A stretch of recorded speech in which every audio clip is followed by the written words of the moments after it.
Hey everyone, what's going on? Welcome to yet another episode of Buds and Blue Jays. I'm your host, Jesse Burrell, and I am joined by my co-host, Riley McConnell. And Riley, the Jays just played a very interesting series here in Cleveland. They lost 2 out of the first 3 games, and Game 4, as we speak, is currently being played. Right now, it's 2-2 in the 4th, with Alek Manoah 1 strike away from getting out of the inning. As things stand currently, the Jays are 17-12. We're 3 games back of the AL East. But before we get into the games, we just want to say really quick, welcome back to Oscar Hernandez. Glad to have you back in this lineup. And also a happy Mother's Day to all the wonderful moms out there. Yeah, first and foremost, happy Mother's Day to your mom, to my mom, to all moms out there. Also want to throw another little shout out there. It's actually my mother's 50th birthday today. Very big milestone in her life. I don't think she likes the age too much, but Mom, you're a beautiful woman. You're a great mom, and happy birthday and happy Mother's Day to you. And to all those people without a mom, I know this day can be tough for you, so we're thinking about you as well. This is your day as well, just like it is for one of them. But back to baseball here. Give you a quick little recap. Game 1 of the series, the Jays lost 6-5. Jose Barrios struggled again. The Jays went 1 for 10 with runners in scoring positions. We did get a home run from Vladdy Guerrero Jr., and we did get finally his first home run of the season from Alejandro Kirk, so you'll love to see that. Game 2 originally got rained out, so we ended up having to play a doubleheader on Saturday. So in Game 1, the Jays won 8-3. Kevin Gosmen was a stud again. Offense got going early off Shane Bieber. We scored 4 in the second and 3 more in the fourth. And the Jays drew 10 walks in that game. That's got to be a season high. Good to see from an offense who has been struggling to draw walks. Game 3 didn't go well for the Jays there. Jays only scored 2. Cleveland scored 8. Jays just didn't have it in this one. Ross Stripling got hit around pretty good. Casey Lawrence, Ryan Bruckey, David Phelps all gave up runs, and Jays only had 4 hits total. You're not going to win many games when stuff like that. Game 4, like we mentioned, is currently being played right now. It is 2-2 in the bottom of the 4th. Jays loaded the bases in the first, and welcome back Teoscar. He had a 2 RBI single. Manoah's been dancing in and out in trouble. Cleveland, this scrappy bunch, has been getting some soft hits off him, but he's been able to escape at the jam, and only 2 runs through 3 innings so far. So, Riley, any thoughts on that series so far? Yeah, I'm honestly real surprised at how well the Indians have played. They got the Guardians. Yes. There's a no-name guy in the Hill today. I don't quite know his name. First time I've ever heard of him. Kepinger, something like that. You got his name there. Their pitching look great. Yeah, do that. And I'll touch on, we hit Shane Bieber hard in that game, man. Like I was worried. Shane Bieber is one of the premier pitchers in the league, and we made him look like your average guy. Like it was a great game for us, and we scored 8 runs, but then we gave up 8 runs. We really need to take this. Like you said, it's 2-2 right now.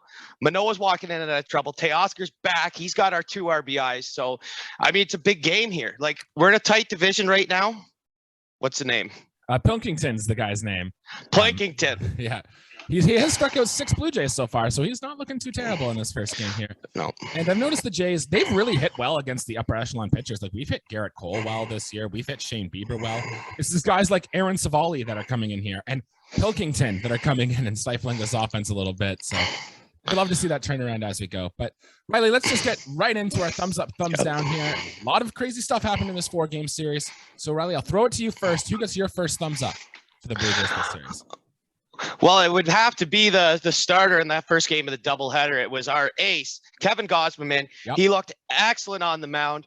And like, I really broke down his pitches. This is the one start of Gosman's. I really paid attention to how he was throwing the ball, and he looked so good, man. It made him look foolish. He pitched 6 1/3. He only struck out five guys in this start, but it felt like he struck out 10 guys. Just the way he was throwing, like he was dynamite. He gave up a run, and he did give up his first walk, which whatever, that's bound to happen. Like he's throwing ridiculous, man. Kevin Gosmen is supposed to replace Robbie Ray, and he has the potential to I'm not going to make any big claims, but if he keeps throwing like this, we had a Cy Young winner last year, and we have a chance to have another Cy Young winner this year with Kevin Gosmen, because he has been nothing but great for us. Yeah, our expectations coming in was Kevin Gosmen was going to be our Robbie Ray replacement, and Robbie Ray literally won the Cy Young Award last year. We all thought Gosmen was going to be good, but we didn't think it was going to be this good. And the fact that it took till 6th start to finally walk a batter is absolutely insane. Riley, I'm going to read off some stats to you on where Kevin Gosmen ranks across MLB and pitchers, and tell me what your thoughts are on this. So through 6 starts, his 2.13 ERA is 16th in the big leagues, which 2.13 is good, but it's early. There's a lot of numbers going around there. His 38 innings pitched, second best in baseball. He has a 31.3 strikeout percentage, 7th best in baseball. 0.7% walk percentage, 0.7%, best in baseball. Hasn't given up a home run this year, best in baseball. 0.75 FIP, best in baseball. He gets a 50% outside of the zone swing percentage. So about half the pitches he throws outside of the zone, guys are swinging at. Best in baseball. And his 2.2 FanGraphs WAR, again, best in baseball. What do you think about those stats for Kevin Gosmen? I think those are great, man. The ERA still, man, I don't care what rank you are, any time of the year, any time at all, you're throwing the ball in as a starting pitcher and have a sub-3 earned run average. That's dynamite, man. And your 6 starts in the year. Yes, that's a small sample size, but multiply that in 12 starts. If it's the same, that's how you can kind of expect how his year is going to progress. So he's halfway there to having that number. As far as your other stats go, I'm not surprised on the walks and the home runs, but strikeouts too. He's up there. He's almost leading in every category that makes a pitcher a good pitcher. It's amazing to see, really. And the outside of the zone, I'm sure you've kind of looked into that too. I'm going to assume most of those are on the splitter down in the zone or down and away to right-handed batters, because there's a lot of times he can make a right-hander look just so stupid, even on a slightly outside pitcher, a slightly below the zone. Yeah, man. If you didn't think Kevin Gosmen was our ace at the start of the year, you're mistaken, because this guy is our ace pitcher. I feel like we're going to give Kevin Gosmen a thumbs up after every start he makes this year. It's almost turning into must-watch TV whenever Kevin Gosmen's on the mound. I want to move on to our next little thumbs up. We mentioned it in last episode, Alejandro Kirk. And Riley, I'm really becoming a fan when we give a guy a thumbs down and we tell him, hey, he needs to be a little better. He needs to step it up. And then almost immediately he goes on a tear and he does something great. That's exactly what happened with Alejandro Kirk here. Yep. He is 4 for 12 on the series with 2 walks. He did hit his first home run of the season, and it's progress from what we saw. He is walking more than he's striking out still, and as we mentioned in episodes prior, his defense has been much better.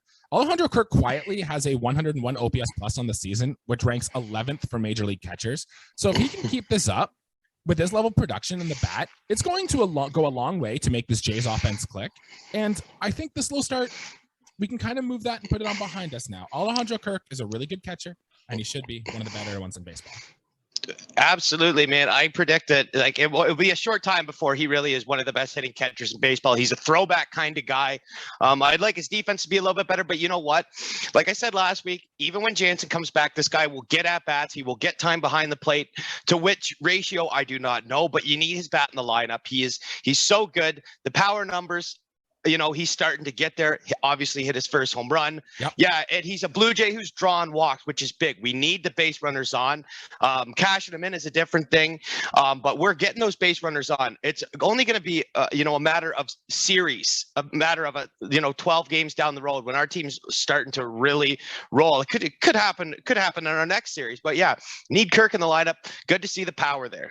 I still think, too, even when Danny Jansen does come back, because Alejandro Kirk's framing has been so good, especially at that pitch to bottom in the zone, I think Alejandro Kirk is going to get a chance still to catch, like, say, Alek Manoah or Jose Barrios, a guy who has these good two-seamers that really try to pound this ball low in the zone. I think really that could still be a match we see, and maybe Alejandro Kirk catches twice, Danny Jansen catches the other 3 days. It'll be really interesting to see once he gets back.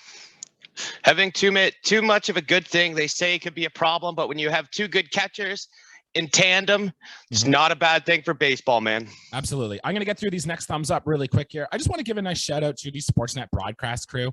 It's been really tough this year after we've been very stable with our broadcast crew, with Buck Martinez and Jamie Campbell both having separate cancer diagnoses. They've had to make some changes, and we've seen some faces on the television we haven't really normally seen. This series in Cleveland, we've been getting a lot of Ben Wagner, who is the Blue Jays radio voice, who, if you've never listened to a Blue Jays game on the radio, I suggest you should. Ben Wagner does a really good job doing that there. We've seen a lot of Arash Madani, who I know he kind of speaks monotone. He's very boring, but it's a tough job to fill. And it just kind of goes to appreciate how well Hazel May has done her job in the past before. We've seen guys like Arden Zwelling and Ben Nicholson Smith step up. So just a big shout out to the Sportsnet broadcast crew for doing what they're doing. And it's always got to be a tough job. Tough shoes to fill, man. I mean, those are big guys for us and the Blue Jays in the city of Toronto. So anyone who could step up and do the job, it's needed, man. If they got a depth chart for commentators, yeah. They're running low on that. So it's good, man. And I thought Wagner did a great job in the doubleheader yesterday. Yep. So you know what, good for him, man. Tough, like I said, tough shoes to fill, man. Tough shoes to fill. Riley, where are you on the Blue Jays broadcasters depth chart list here? Where am I? I'll talk. Well, what do you mean? I mean, that's Buck Martinez is my ace. He's my cleanup hitter. He's everything. Yourself. How many people would they have to call before they get to you to call you and to call Blue Jays games? In Canada, probably, I don't know, 750 people. Top 1,000, not too bad.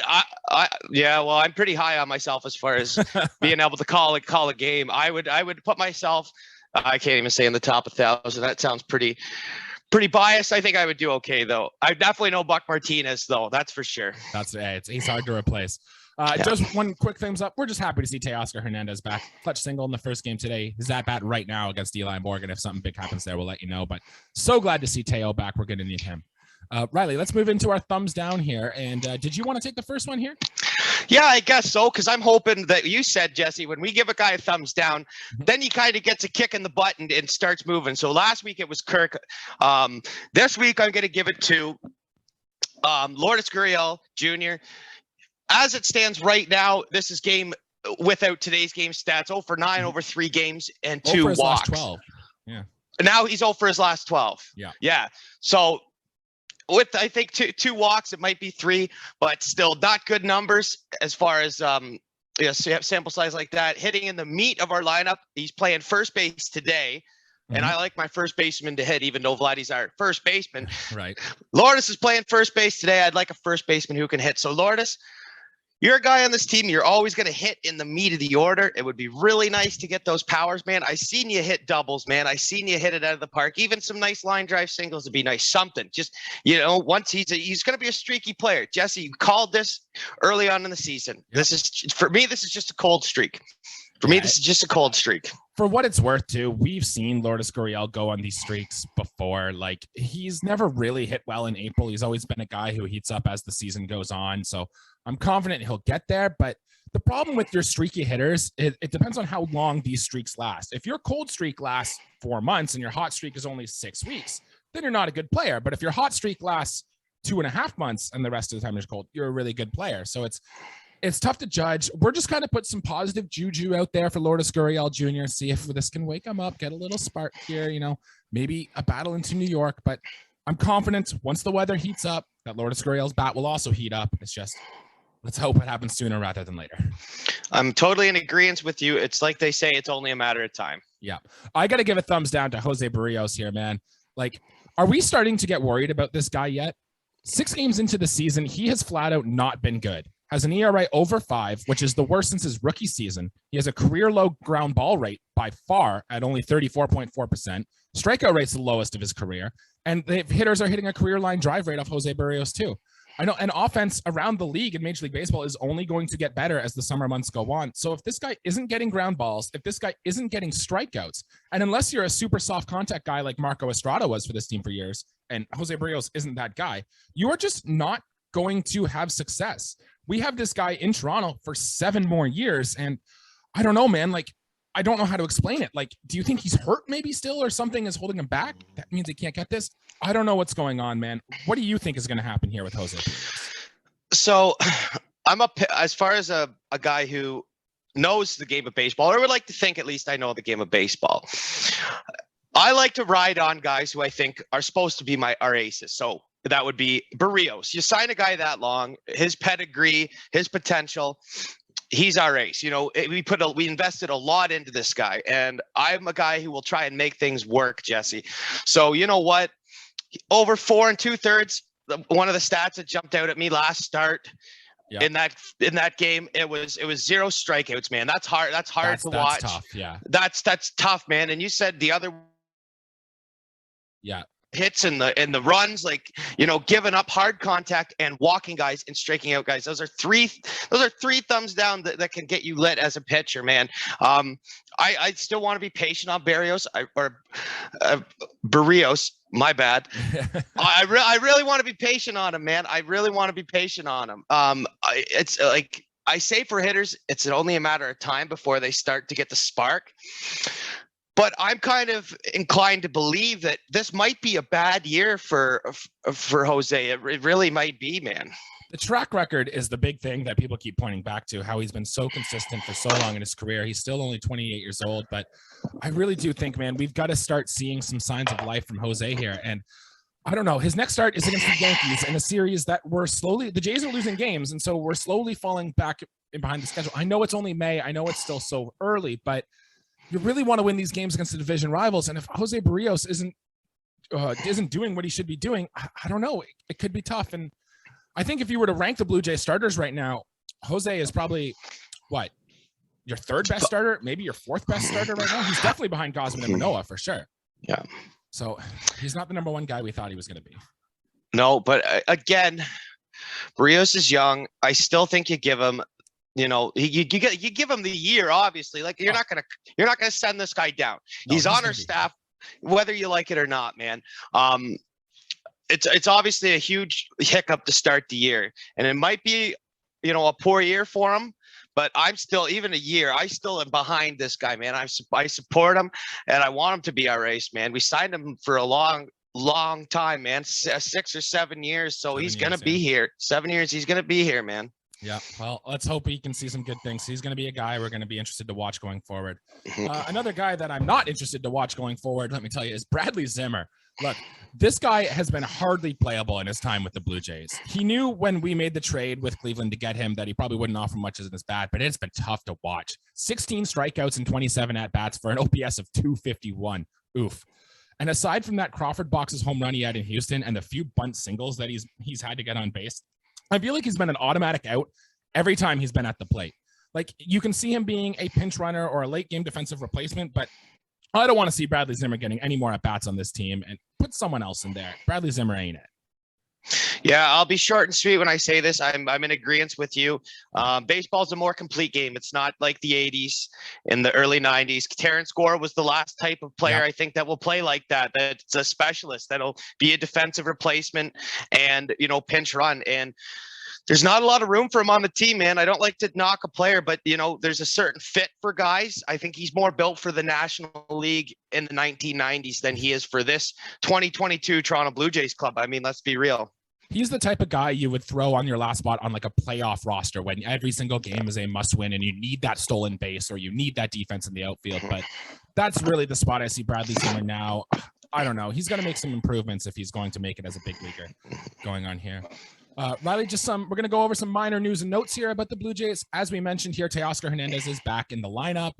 He's good. He's been hitting in the 4 spot. Good to see.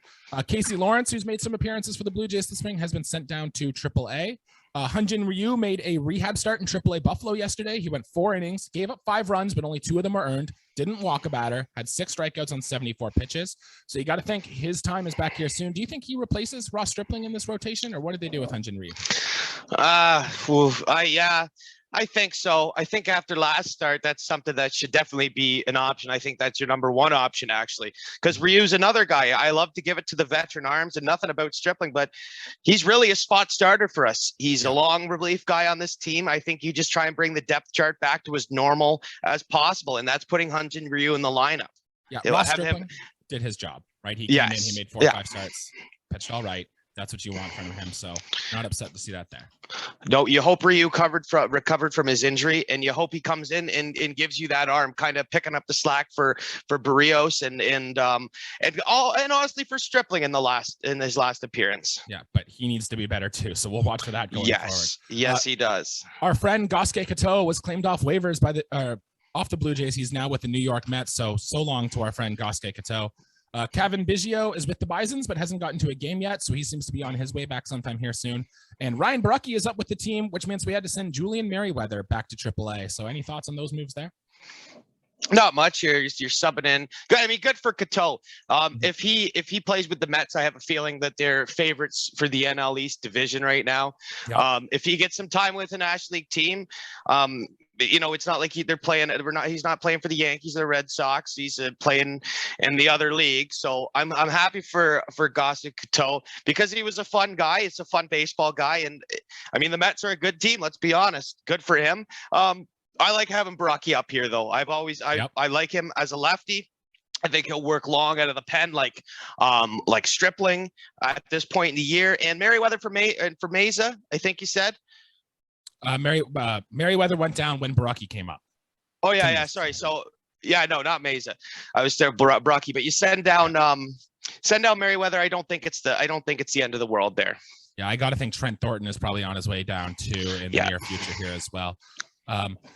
That's it though. The Jays are currently 17-12. Like we said, game 4 of the series against Cleveland is still going on. They're tied at 2. They're heading into the 5th. So I'm going to buckle down and watch the rest of that game here. But anyways, the Jays have a day off tomorrow, a well-needed day off, if that. And then we're going right back to play the New York Yankees for a little 2-game mini series against the Yankees in the Bronx. Game 1, it's going to be Yusei Kikuchi versus Luis Severino.